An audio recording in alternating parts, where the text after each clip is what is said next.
Très à l'écart du croissant fertile, une vaste civilisation a prospéré pendant la Haute Antiquité dans la plaine du Pakistan actuel.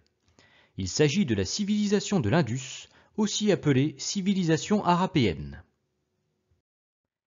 La région, à cheval entre le Pakistan et l'Inde actuelle, est très similaire à l'Égypte et à la Mésopotamie.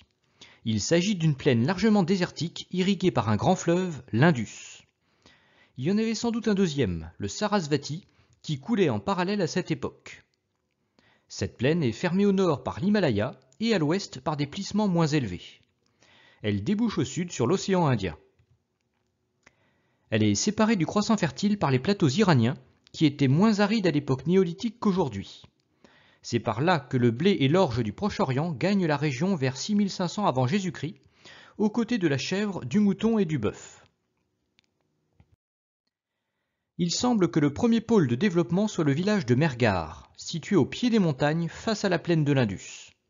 Les innovations gagnent ensuite le reste de la plaine. Des domestications locales y sont menées, telles que le buffle et le coton. À partir de 4000 avant Jésus-Christ, l'agriculture irriguée permet à la population de croître aux abords du fleuve jusqu'à ce que de véritables villes apparaissent vers moins 2600. Cette date marque l'essor rapide d'une civilisation qui s'étend sur toute la plaine. De l'Himalaya jusqu'à l'océan, mais aussi tout le long de la côte jusqu'au Gujarat. Certaines villes atteignent peut-être 40 000 habitants, telles que Mohenjo-Daro ou Harappa. Dès le début, on constate un phénomène de planification urbaine sur toute la zone. Les briques des maisons, par exemple, sont standardisées. Ça fait penser à une unification politique, mais on ne perçoit pas vraiment d'inégalité entre les classes sociales. En particulier, aucun temple ou palais ne se distingue. Pour en savoir plus, il faudrait réussir à déchiffrer son écriture, mais on n'a retrouvé que quelques inscriptions très courtes. L'histoire de cette civilisation reste donc dans l'ombre. L'une de ses principales caractéristiques est l'attention apportée à la salubrité des villes. La plupart des maisons ont leur propre salle de bain et leur propre latrine connectées au réseau d'égouts de la ville. Des systèmes d'hypocauste permettaient aussi de chauffer l'eau. L'absence de remparts laisse penser à une civilisation plutôt pacifique, mais qui n'a livré que peu d'œuvres artistiques. Si l'agriculture reste le principal domaine d'activité, le commerce joue un rôle essentiel. Les Arapéens ont initié des échanges avec la Mésopotamie vers 2350 avant Jésus-Christ.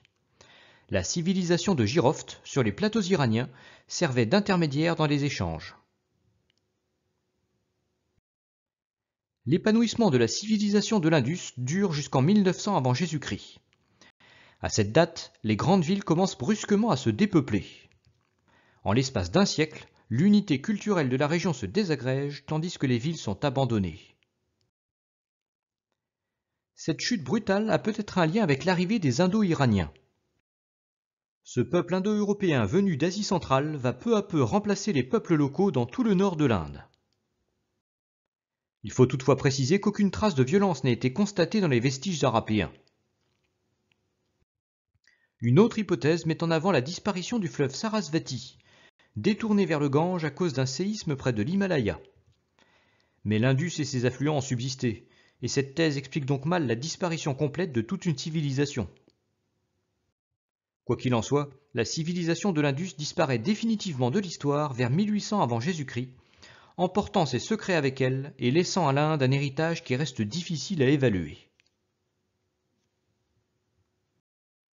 Dans le prochain épisode, on va continuer notre tour du monde des civilisations plus méconnues.